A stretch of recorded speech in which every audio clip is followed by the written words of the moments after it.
उद्या होणाऱ्या माघ एकादशीसाठी पंढरपूरमध्ये लाखो भाविक दाखल झाले। टाळ मृदुंग दिंड्याने संपूर्ण पंढरपूर दुमदुमून गेले। उद्या माघ वारीचा मुख्य एकादशी दिवस आहे, त्यामुळे विठ्ठल रुक्मिणी पदस्पर्श दर्शन राह, चंद्रभागा वाळवंट, प्रदक्षिणा मार्ग या सर्व ठिकाणी वारकऱ्यांची गर्दी झाली आहे।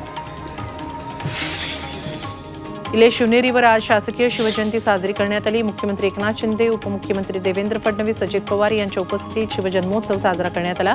शिवजन्मस्थळी पाळणा गाऊन उत्सव साजरा करण्यात आला। यावेळी हजारो शिवभक्त उपस्थित होते। शिवजयंतीनिमित्त रायगडावर पोलीस दलाकडून छत्रपती शिवाजी महाराजांना सलामी देण्यात आली, तर किल्ल्यावर विशेष कार्यक्रम आयोजित करण्यात आले होते। शिवरायांना अभिवादन करण्यासाठी यावेळी मोठ्या संख्येने शिवप्रेमी उपस्थित होते।